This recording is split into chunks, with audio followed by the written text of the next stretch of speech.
Graças e paz, irmãos. Amém? Louvado seja o Senhor, queridos, porque nossa perspectiva não é somente aqui. Nós temos esperança de uma vida celeste, onde todos aqueles que estão em Cristo Jesus, que aceitaram Cristo como Senhor das suas vidas, comporão um grande coro celestial. E lá, na glória, nós exaltaremos o Senhor eternamente. Amém? Santo, santo, santo é o Senhor. Louvado seja Ele. Eu quero pedir você para abrir a sua Bíblia em Lucas, lá no capítulo 7, no verso 36.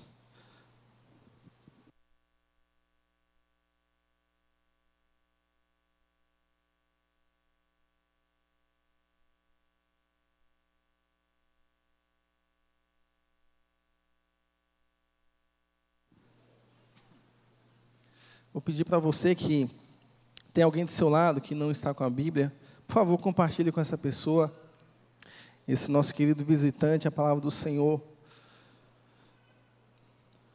Lucas, capítulo 7, verso 36 a seguir. Amém? Amém, irmãos? Amém. Esse texto, irmãos, que nós vamos ler, ele também está em João, em Marcos e em Mateus.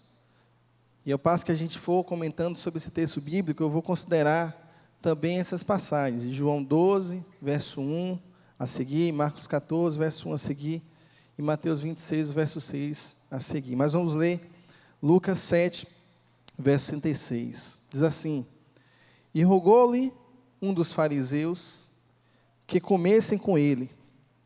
E entrando em casa do fariseu, assentou-se à mesa.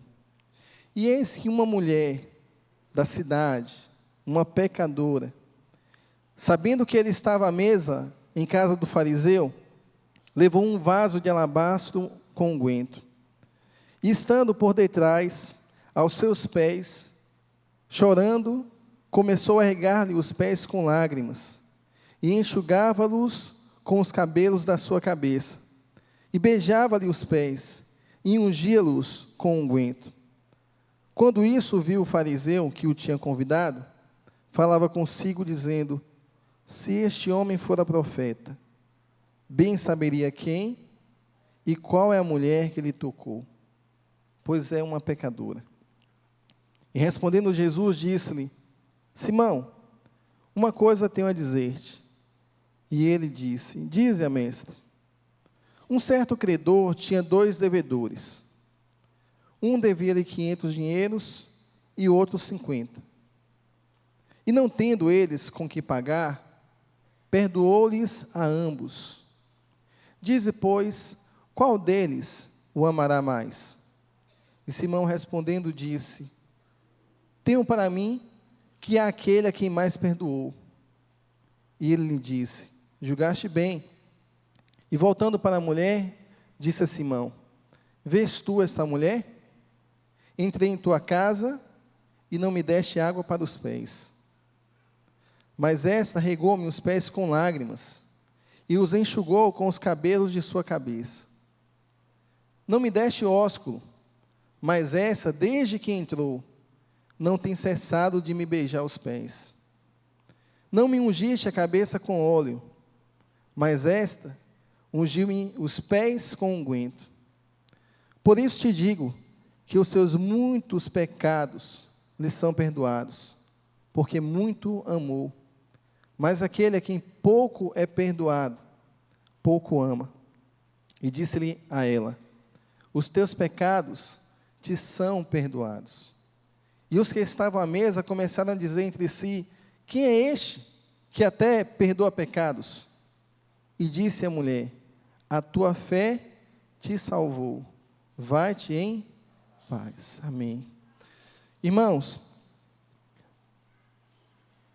é curioso como Cristo tem a sua forma tão peculiar de nos ensinar, não é verdade? Nós já ouvimos algumas vezes isso. Como Cristo é simples, mas ao mesmo tempo é profundo. Cristo usa elementos que fazem parte do nosso dia a dia, da nossa vida, de uma forma espetacular. E quando eu leio esse texto, irmãos, penso a mesma coisa. Penso a mesma coisa porque aqui eu vejo paralelos. E eu sei que Cristo tem essa forma de nos ensinar. Quando a gente começa a ler o texto bíblico, os evangelhos, a gente vê que os encontros que Cristo tem com as pessoas, Ele usa muitas vezes paralelos. Tipo o quê, pastor? Tipo caminho estreito e caminho largo. Paralelos. Há o caminho largo, que nós podemos traçar em nossa vida, que nos conduz à perdição, mas há o caminho estreito. Por vezes, exige de nós renúncia, perseverança, mas esse caminho estreito nos conduz até Cristo. Paralelos. Cristo também usa parábolas e conta paralelos nessas parábolas. Quando a gente pensa naquela parábola que ele conta do semeador que saiu e algumas sementes caíram em alguns terrenos. Os irmãos lembram, né? Há terrenos ali. Há o terreno que é o caminho, onde todos pisam, onde as aves vão e colhem a semente. Há o terreno que é em pedras, que o calor sufoca a semente morre. Há o terreno que é entre espinhos, que a plantinha cresce, parece que vai frutificar, mas os espinhos vão lá e sufocam. E essa semente também morre, o fruto dessa semente também morre. Mas há também a terra fértil, onde a semente cai e produz. Cristo usa paralelos, irmãos. Cristo, certa vez, falou numa parábola do fariseu e do publicano. E essa parábola, ele dizia que 2 homens estavam orando, e o fariseu começou a colocar vários e vários adjetivos para a sua vida, boas características. E voltando para o publicano, o fariseu disse: Senhor, eu te dou graças. Eu te dou graças, Senhor, porque eu não sou como esse publicano. Eu jejum, eu oferto, eu sou uma boa pessoa. E ele começou a listar todas as suas boas características. Mas ao outro lado da história, Jesus disse que o publicano nem ousava levantar os olhos ao alto. E batendo no peito, de cabeça baixa, o publicano dizia: Senhor, tem misericórdia de mim, porque eu sou um pecador.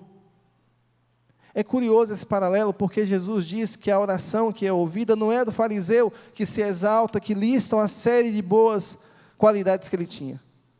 A oração ouvida é daquele que reconhece que é um pecador, do publicano. Paralelos, né, irmãos? Forma de ser, de não ser. Esse texto que nós lemos, dessa mulher pecadora, chamada de pecadora, também apresenta um paralelo. Se você observar, há alguns personagens nessa história. E se a gente olhar os outros evangelhos, nós vamos ver que ainda outros estão presentes nessa casa.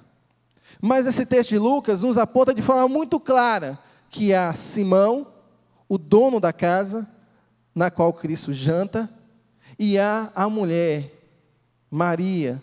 Lá em João 12 trata isso, chama de Maria. E Maria é também um personagem nessa história.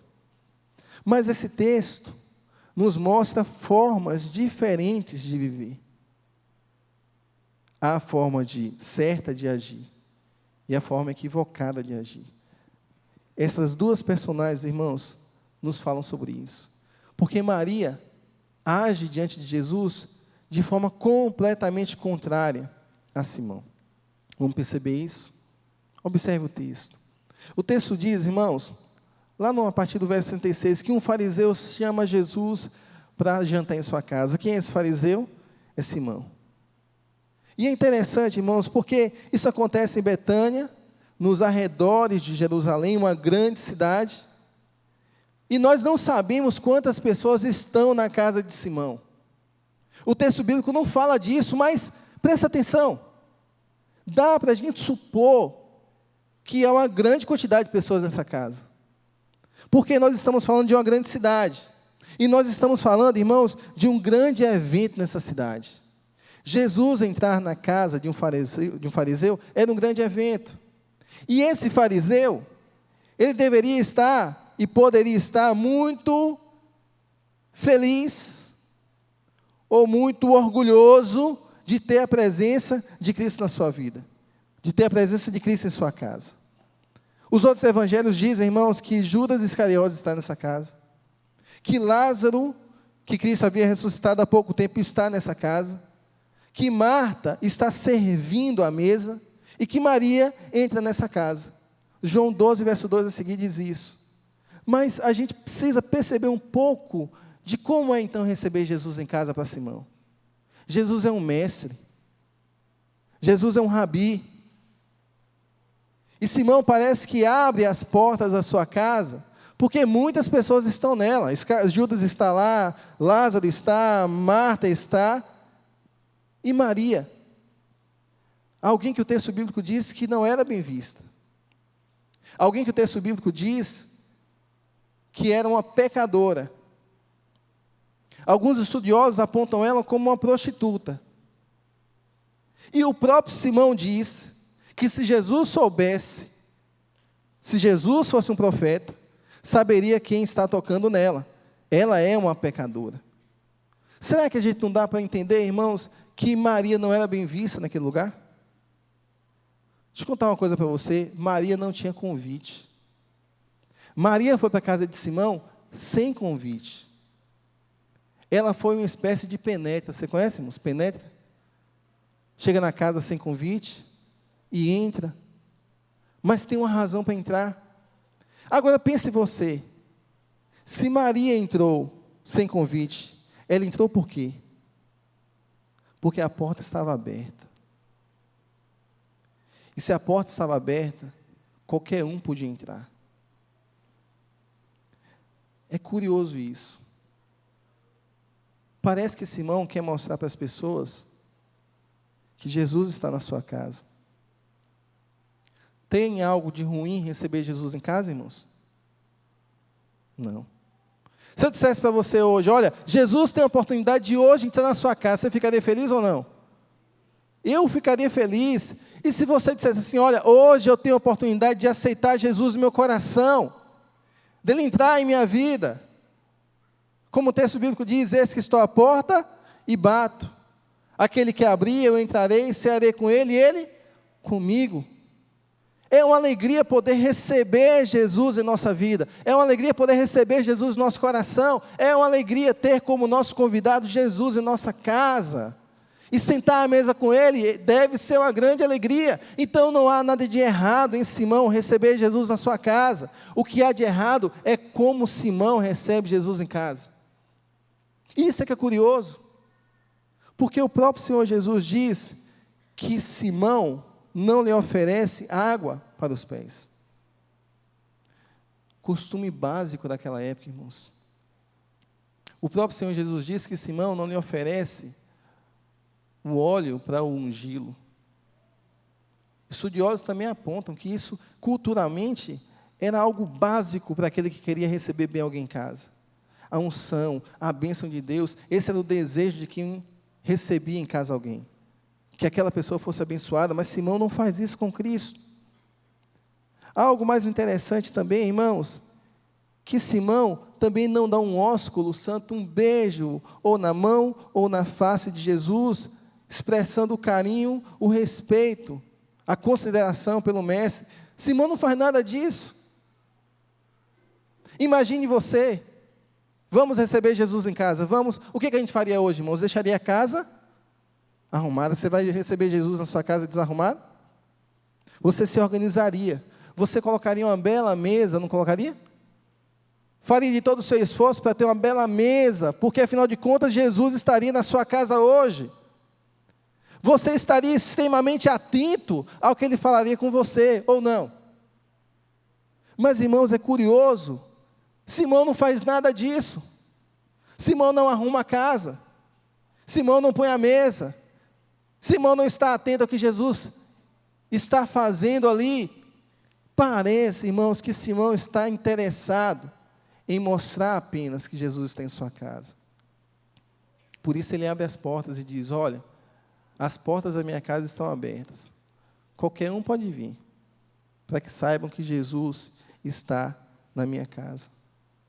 Essa é uma leitura curiosa que eu faço desse texto, irmãos, porque me lembra muito algumas pessoas que vêm até Jesus, não pelo que é essencial, mas por interesses que estão à margem.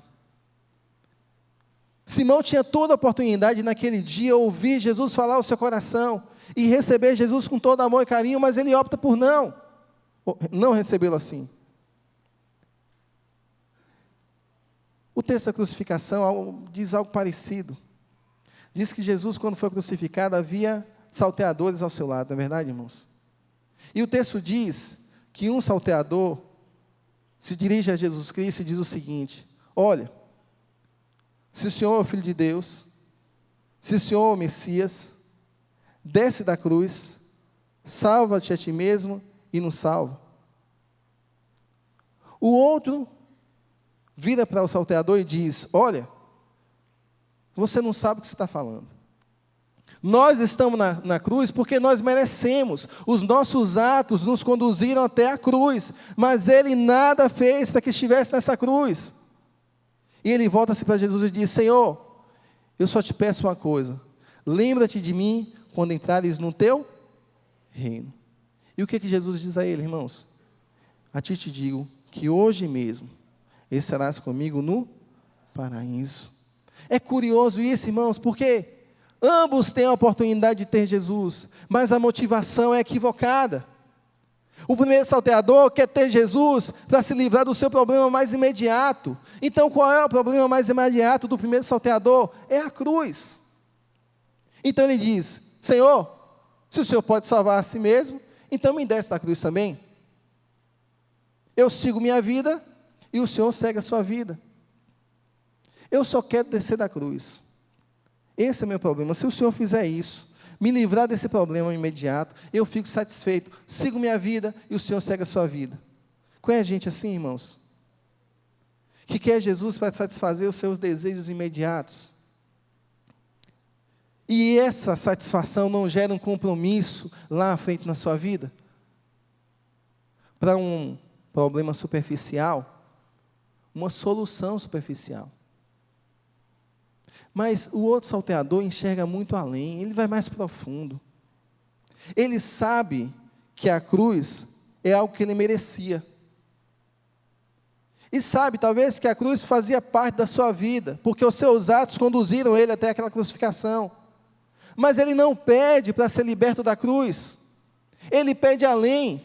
Ele diz: Senhor, só te peço uma coisa, lembra-te de mim quando entrares no teu reino. Ele enxerga além, irmãos. Ele sabe que o mais profundo da sua alma, a sua esperança mais profunda é que tem que encontrar solução. Porque os demais problemas vão se desconstruindo quando o meu interior, quando a minha vida com o Senhor, quando a minha intimidade com Deus está ajustada. Há muitas pessoas que não compreendem isso, irmãos. Eu queria que você hoje compreendesse isso. Todos nós podemos passar por problemas em nossa vida. Não procure Cristo para resolver um problema superficial da sua vida, ou ainda que ele seja duro, mas um problema que não é a essência da sua vida. O nosso maior problema, queridos, não é outro, senão a nossa distância de Deus. Os nossos pecados causam separação entre nós e Deus. Uma vez que a ponte é construída entre nós e Deus, a nossa vida ganha sentido. E um sentido tal que nos fortalece a enfrentar os problemas da nossa existência. Amém, irmãos? Cristo é esse mediador entre Deus e os homens. A Bíblia diz que há um só mediador entre Deus e os homens. Esse mediador, essa ponte, é o Senhor Jesus. E foi isso, irmãos, que essa pecadora chamada Maria entendeu nessa noite. Naquela noite, na casa de Simão, Maria entendeu quem era o Cristo. Ele era aquele que traria razão para a sua existência. Ele era aquele Messias esperado, que morreria pela humanidade, mas que nos levaria a ter uma reconciliação com o Senhor. E agora nós enfrentaríamos a nossa vida na perspectiva de Deus, e não das aflições da nossa alma. É curioso, irmãos, porque o evangelho que Simão parece viver é totalmente diferente do evangelho que Maria quer viver. Lembra dos paralelos que eu apontei para os irmãos? Simão parece que vive um evangelho interesseiro, prático. Para Simão, parece que não precisa ter morte do eu. O eu tem que viver um bocado. A minha vaidade de saber que Cristo está na minha casa, as pessoas conhecerem isso. Esse evangelho interesseiro também não prega a vergonha dos nossos pecados. Sabe aquele pecado que você comete, que você tem vergonha por isso? Isso é o evangelho do Senhor Jesus Cristo. É viver o arrependimento no fundo da nossa alma, reconhecer a nossa miséria, suplicar perdão ao Senhor. E não é possível viver para a glória do Senhor sem termos vergonha dos nossos pecados. Esse é o evangelho de Cristo. Porque só é tendo vergonha dos nossos pecados que nós vivemos o arrependimento genuíno. Somente assim, irmãos. Mas parece realmente que a intenção de Simão era outra. Era ser reconhecido. Parece que Simão está mais interessado com o que as pessoas fora de sua casa vão pensar do que a opinião das pessoas que estão dentro da sua casa. Parece que Simão está interessado mais no que as pessoas vão pensar de Cristo na sua casa, do que o próprio Cristo pensa da sua casa. Você percebe isso, irmãos? O Cristo está na casa dele, mas o seu interesse não é com ele. Será que é possível a gente viver como Simão? Infelizmente é, irmãos. Eu acho que sim. É possível a gente viver como Simão, quando a gente demonstra Cristo de forma ritualizada. A gente quer que as pessoas saibam que nós temos Cristo, mas a verdade a gente não tem. Não é algo profundo. Na quinta-feira a gente pregava no culto de oração, eu comentava com os irmãos que uma prova de uma vida cristã ritualizada é você olhar o domingo. Se a gente tivesse a capacidade de tirar o domingo de algumas pessoas, a gente teria um raio-x da nossa vida espiritual. Porque há cristãos que, se nós tirarmos o domingo da sua vida, não tem mais oração. Porque eles só oram no domingo. É rito. Não é experiência com o Senhor, é rito. Há cristãos, irmãos, que se nós tirarmos o domingo da sua vida, não há comunhão, porque afinal de contas, ele só consegue viver a comunhão quando está no culto. Ele não se esforça em viver a comunhão fora do culto. Na sua vida comum, rotineira, no seu dia a dia, então se nós tirarmos o domingo, acabou a comunhão na vida dele. Rito. Há cristãos, irmãos, que se nós tirarmos o domingo, arrancarmos o domingo, não tem leitura da palavra. Porque só lê a palavra no domingo. Ou só ouve a palavra no domingo. É rito. Eu tenho Jesus. Olha, Jesus está na minha casa. Ele só não reina na minha casa. Ele só não reina na minha vida. Mas Ele está aqui. Vocês podem olhar. Quem quiser entrar, entra. Faz igual Simão. A porta está aberta. Todo mundo precisa ver. Jesus está em casa. Mas eu não sirvo Jesus. Jesus está em casa. Mas eu não dou o ósculo santo nele. Jesus está em casa, mas eu não lavo seus pés. Jesus está em casa, mas eu não unjo. Jesus está aqui, podem ver, Jesus está em casa, só que Ele não é Jesus para mim. Eu só quero que vocês saibam que Ele está aqui. Rito, irmãos. Podemos ser como o fariseu Simão? Acredito que sim, irmãos. Acredito que nós podemos ser como o fariseu Simão, quando a gente vive uma falsa humildade em aprender. Simão convida Jesus para estar na sua casa, mas em lugar de ouvir o que Jesus tem a dizer, ele julga a atitude de Jesus, ele julga a atitude de Maria, e ele vai julgando, e julgando, e julgando. O seu coração não é pronto, não é humilde a aprender do Senhor. E se nós temos esse coração orgulhoso, de não reconhecermos os nossos pecados, de não nos quebrantarmos na presença do Senhor e entendermos que o Senhor pode usar várias circunstâncias da nossa vida para nos quebrantar e nos humilhar, para nos fazer seres melhores. Se nós não atentarmos para isso, o nosso coração estará insensível à voz do Senhor, duro, seco. Então, querido, você não vai lamentar mais os seus pecados. Então, querida irmã, você vai deixar de clamar. Você vai deixar de buscar. Você vai entender que pedir perdão a alguém é para os fracos. Você vai entender que buscar a palavra não é tão necessário assim. Eu conheço tanta gente que sabe que não vive, então não faz diferença eu conhecer ou não. Você vai sendo contaminado pelo sentimento de Simão, de fazer uma espécie de cristão, de vida cristã nominal, de nome. Só que aí, irmãos, aparece alguém nessa história. Simão se torna, portanto, esse exemplo de como não ser, mas Maria entra. E eu volto a dizer aos irmãos, Maria não era bem vista. Maria era considerada uma prostituta. Maria entra sem convite, não tem um convite. Maria não tem lugar à mesa.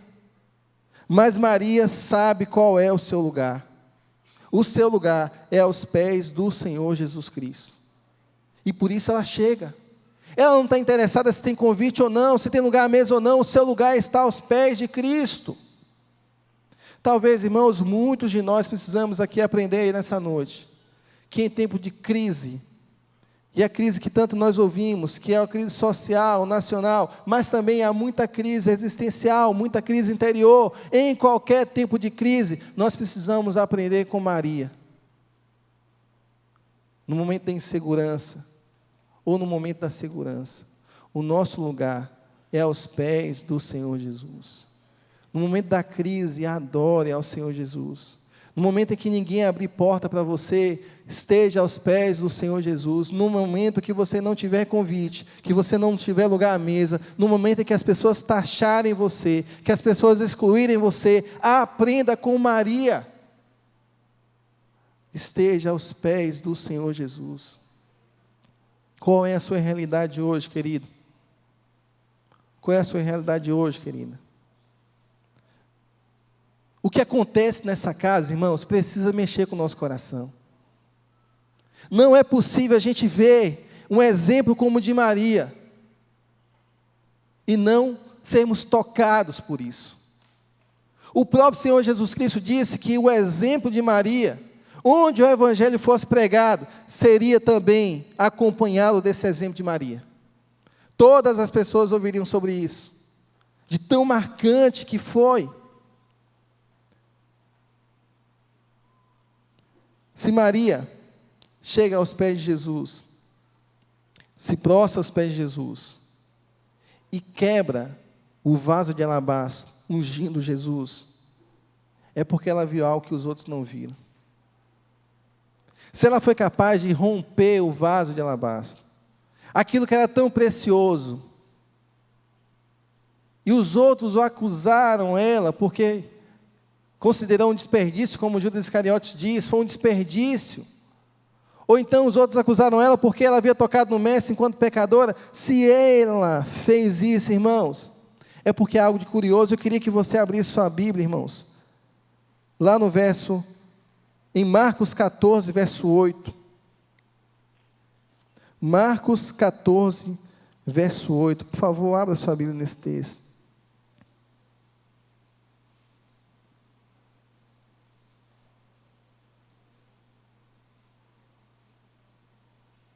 Você encontrou, amém?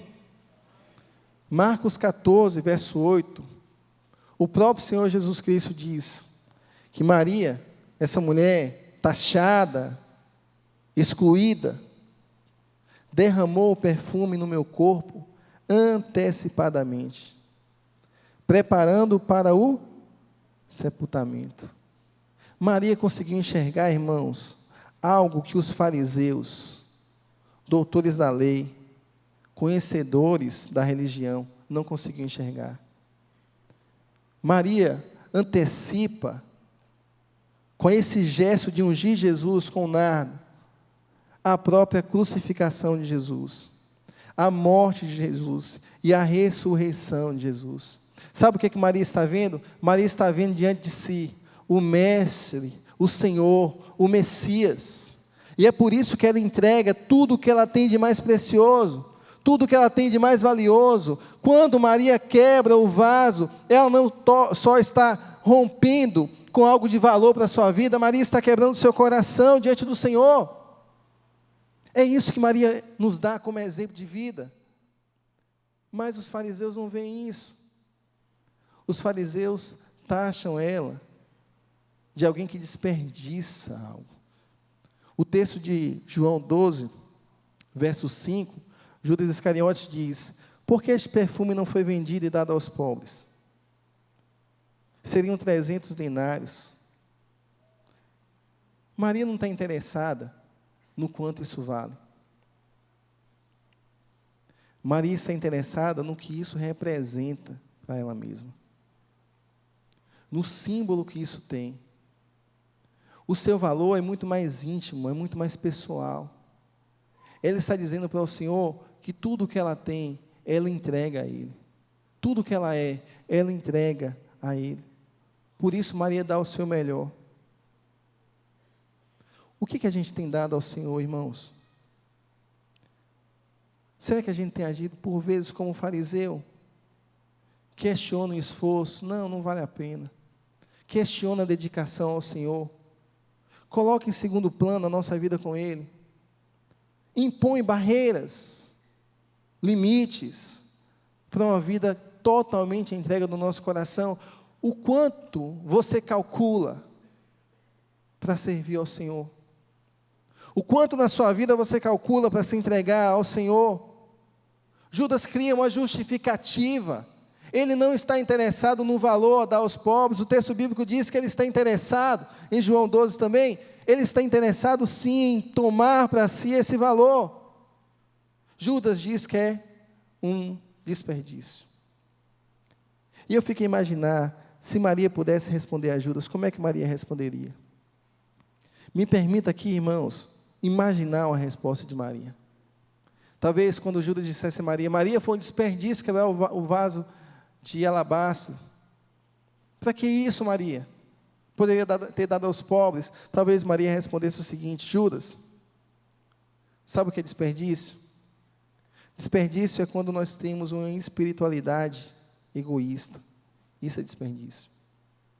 Quando a gente ora por uma formação, quando a gente ora por um emprego, quando a gente ora por uma cura, mas quando a gente alcança o pedido da nossa oração, nós nos esquecemos do Senhor. Isso é um grande desperdício, Judas.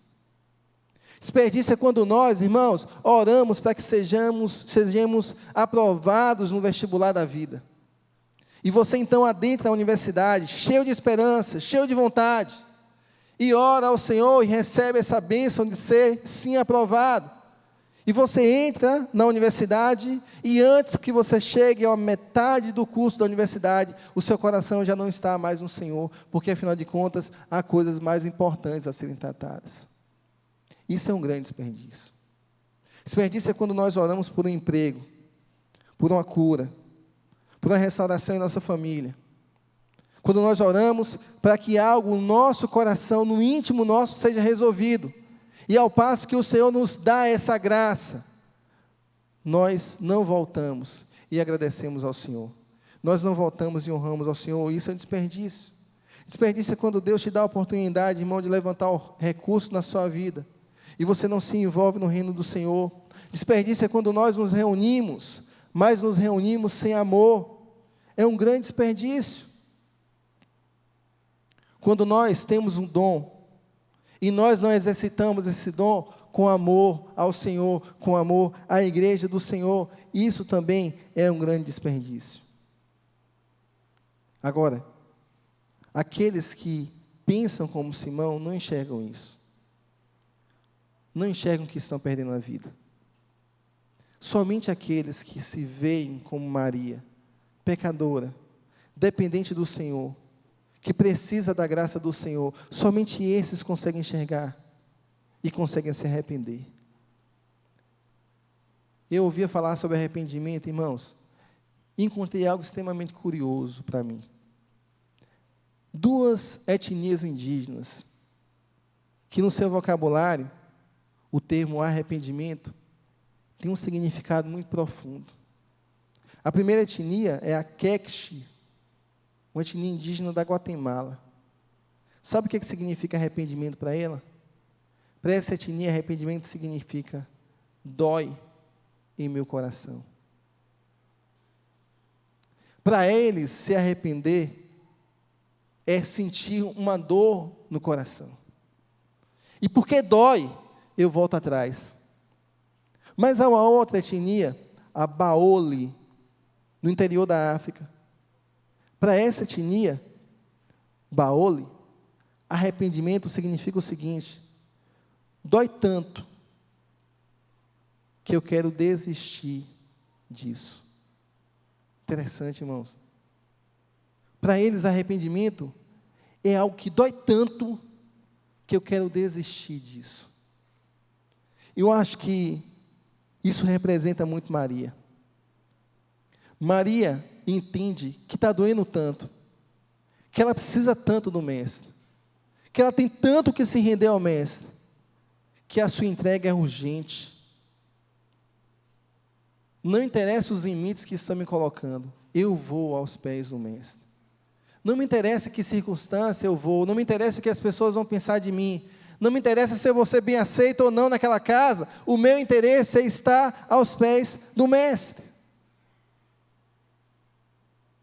João 15, verso 5 diz, o Senhor Jesus diz: eu sou a videira, vocês são os ramos. Se alguém permanecer em mim, e eu neles, esse dá muito fruto, pois sem mim, vocês não podem fazer coisa alguma. O Senhor Jesus nos ensinando. Ele é a videira. Nós somos os ramos que brotam da videira. Se nós não estivermos nele, sem ele, nós não podemos fazer coisa alguma. Isso aponta, irmãos, o quanto a nossa entrega, assim como a de Maria, deve ser urgente. Mas há mais uma passagem de Cristo que eu acho interessante.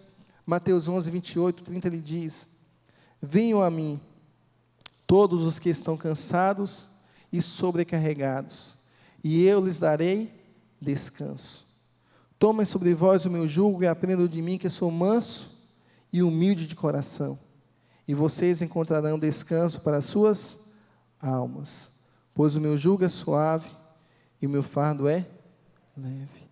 O Evangelho do Senhor Jesus sempre foi um convite. Ele nunca nos forçou a aceitar, mas Ele sempre nos convidou a aceitar. A Bíblia diz que o Senhor não quer que nenhum homem venha a se perder, antes que todos sejam salvos. Essa é a natureza do nosso Senhor. Um Deus que está pronto a nos abençoar, um Deus que está pronto a estender a sua salvação a nós. Amém, irmãos? Mas há uma questão nesse convite de Jesus. Quem pode vir até Ele? Aquele que está cansado e sobrecarregado. Se você não se vê como cansado e sobrecarregado, você não entende a necessidade de estar com Jesus, percebe? Só aquele que sabe o quanto é pecador, só aquele que tem vergonha dos seus pecados, só aquele que chora a sua miséria, só aquele que se quebranta, só aquele que é como Maria, rompe os limites e se põe aos pés do Senhor Jesus, só esse consegue entender que Jesus Cristo vai lhe dar um fardo novo, um fardo leve, vai lhe dar um jugo novo, uma direção nova, uma direção suave na sua vida. Só isso, irmãos. Simão, com certeza, não é o melhor exemplo da nossa vida.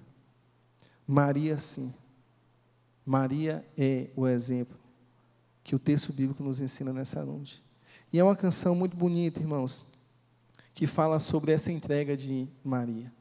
Uma mulher que não tinha convite, uma mulher que não era bem vista, uma mulher que não tinha status social, mas que entendeu qual era o seu lugar, aos pés do Senhor Jesus. Eu queria que você fechasse seus olhos nesse instante, meditasse naquilo que você ouviu e na letra da música. Nós estaremos finalizando essa palavra.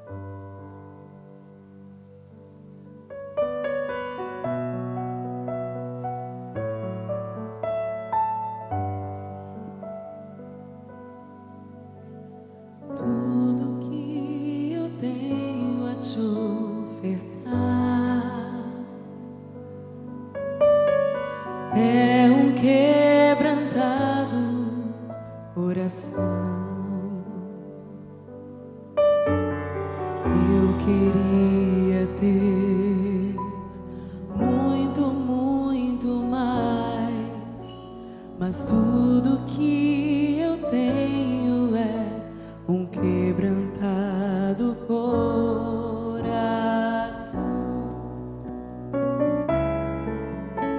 Um quebrantado coração move o coração de Deus. Um quebrantado coração traz o céu pra nós. Um quebrantado coração move o coração de Deus.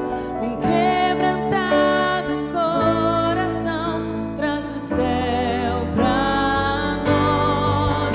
Conhecer a Deus é ir mais além, é rasgar o céu com o coração, é tocar a Deus uma canção de um quebrantado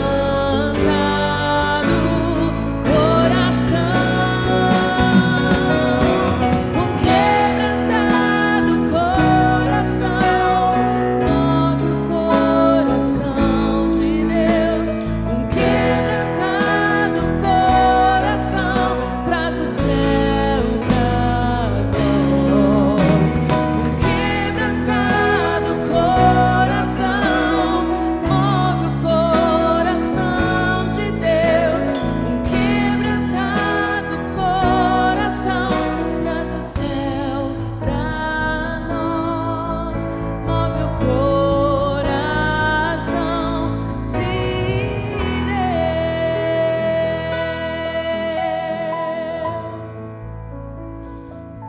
Jesus termina esse encontro com Maria, ensinando mais uma vez a ela com uma parábola. E Jesus volta para Simão e diz: Simão, dois homens deviam a um Senhor. Um devia 500 dinheiros, outro devia 50. Todos os dois não tiveram como pagar. Então esse Senhor, reconhecendo a incapacidade deles, usou de misericórdia com eles e perdoou a ambos, todos os dois. Quem mais vai amar o Senhor? Simão pensa e diz: Senhor, eu acho que aquele que foi mais perdoado, esse vai amar mais. Jesus diz: Simão, você pensou bem, porque quem mais é perdoado, mais ama. Quem mais reconhece o quanto precisa do Senhor, mais consegue amar o Senhor. Quem mais sabe o preço que foi pago na cruz por Ele, quem mais entende o sacrifício de Cristo na cruz por nós, mais ama ao Senhor. João 3,16 diz: porque Deus amou o mundo de tal maneira que deu o seu Filho unigênito, para que todo aquele que nele crê não pereça, mas tenha a vida eterna. A Bíblia diz que Deus amou, e Deus amou porque entregou Jesus por nós. Para Deus, a linguagem do amor é doação, é entrega. Você ama o Senhor? Você ama a Deus? Já se entregou a Ele? Já se rendeu a Ele? Para o Senhor, amar é se doar. Assim como Ele entregou Jesus por nós, Ele espera que eu e você entreguemos a nossa vida a Ele. A Bíblia diz, 1 João 9, se confessarmos os nossos pecados, Ele é fiel e justo para perdoar os nossos pecados e nos purificar de toda a injustiça. Eu queria dar a oportunidade de você nessa noite colocar em prática o que o Senhor Jesus nos ensina com Maria e se entregar aos pés do Mestre. Portanto, se você nessa noite entrou aqui esperançoso de que Deus falasse no seu coração, e você nessa noite quer vir até Jesus e quebrar o vaso de alabastro que Ele tem te dado, quebrar a sua vida, se derramar por completo a Ele, eu queria que você levantasse uma de suas mãos, onde você está. Só precisa levantar uma mão, nós vamos orar por você. Alguém que quer entregar a sua vida a Cristo nessa noite, que quer tomar uma decisão como Maria tomou, de se render aos pés do Senhor Jesus, dizer: Senhor, agora o Senhor reina em minha vida. Levanta sua mão bem alto, para eu ter certeza que você está vendo. Amém. Pode baixar, jovem, te vi. Você de verde, pode baixar. Tem mais alguém que quer nessa noite? Amém, vocês duas, eu vi. Amém, você lá no fundo. Pode levantar bem alto. Amém, amém. Tem mais alguém? Amém, você de branco. Amém, amém. Vou chamar os líderes nossos. Tem mais alguém, irmãos, que quer fazer essa entrega de vida ao Senhor Jesus? Levante sua mão, nós vamos orar por você. Há mais alguém? Levante a mão bem alta. Eu queria convidar você que aceitou a Cristo a vir aqui à frente, por favor. Você que está aí, irmão da nossa igreja, ao lado dessa pessoa, e ela quer vir aqui à frente, acompanhe ela, por favor. Vem aqui à frente, nós vamos orar por você. Amém. Tem mais gente, pode vir à frente, nós vamos orar por sua vida. Amém. Isso. Amém. Louvado seja o Senhor, irmãos. Nós sabemos da luta que nesse momento é travada. Ore por isso. Ore para que haja quebrantamento, para que não haja nenhum impedimento da ação do Senhor. Amém. Há mais alguém que levantou sua mão, entregando sua vida a Cristo? Vem aqui à frente, nós vamos orar por você. Amém. Eu queria que todos nós ficássemos de pé nesse instante, irmãos. Essa palavra, irmãos, é para todos nós. Todos nós. Viva essa semana, querido, na perspectiva de ser quebrantado pelo Senhor, de confiar no Senhor. Confie no Senhor. Veio a crise, chegou a crise. O melhor lugar não é talvez a mesa com os homens. O melhor lugar não é na casa onde você talvez seja reverenciado. O melhor lugar é estar aos pés do Senhor Jesus, adorando a Ele, exaltando o seu nome. Quebrante seu coração diante do Senhor e entenda a responsabilidade que o Senhor tem nos dado com essas vidas. São vidas que o Senhor traz à sua igreja, para que nós cuidemos e amemos. Estenda sua mão sobre elas, irmãos, amém? Ó Deus, nós queremos te louvar, Senhor, porque a graça do Senhor é maior que o pecado. Tua palavra diz que onde abundou o pecado, superabundou a tua graça, e é verdade, Senhor. A cada dia em nossas vidas nós sentimos e vemos isso, e nessa noite nossos olhos podem ver a tua misericórdia derramada sobre nossas vidas. Nós queremos suplicar ao Senhor por esses irmãos e irmãs que nessa noite entregam suas vidas ao Senhor Jesus, que o teu Espírito Santo faça morada em suas vidas, Senhor.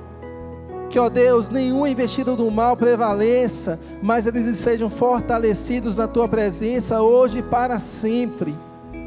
Como a Tua palavra diz, Senhor, que eles se tornem novas criaturas, que as coisas velhas da sua vida, os pecados, fiquem para trás, e tudo se faça novo para a Tua glória, Senhor. Coloque sobre a vida deles, Senhor, das nossas irmãs, dos nossos irmãos, a convicção da salvação. Escreve o nome deles no livro da vida, Senhor, em nome do Senhor Jesus, que eles possam crescer no conhecimento e na graça do Senhor Jesus Cristo, e possam comungar em nosso meio para a glória do Senhor. Nos ajuda, Pai, como igreja tua, a entendermos a nossa responsabilidade, Senhor. Tão grande responsabilidade que o Senhor nos dá, de apacentar essas vidas, de amá-las, cuidá-las. Nos ajuda, Senhor, a renunciarmos o nosso eu, para que o Senhor cresça em nós, Senhor Deus.